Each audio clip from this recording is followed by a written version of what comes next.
Un paese spaccato con un sud svuotato dall'emigrazione di migliaia di giovani e laureati. E se cresce il divario tra l'Italia meridionale e settentrionale, si amplia anche quello tra nord e il resto dell'Europa, in un'Italia che è l'unico paese europeo a non avere ancora recuperato i livelli pre-crisi. Questo è il quadro che emerge dal rapporto Svimez, l'Associazione per lo sviluppo industriale del Mezzogiorno, dove la ripresa dei flussi migratori è la vera emergenza meridionale, che negli ultimi anni si è via via allargata anche al resto del paese. Le persone che sono emigrate dal Mezzogiorno sono state oltre 2 milioni nel periodo compreso tra il 2002 e il 2017, di cui oltre 100.000 solo nel 2017.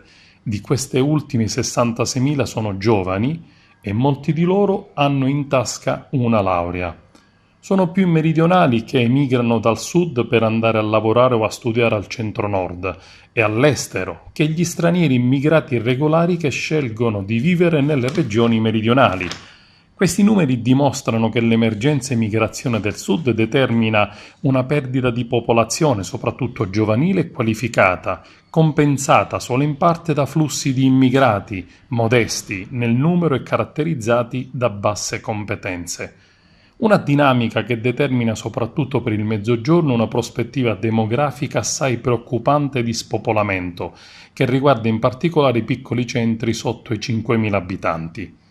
Le cause di queste prospettive, sottolinea il rapporto Svimez, poco incoraggianti per l'economia italiana, vanno ricercate in primo luogo nella decelerazione del commercio mondiale, sottoposto a pressioni crescenti dall'improvvisa volontà protezionistica in alcuni paesi come l'America, alle forti tensioni in diverse parti del mondo.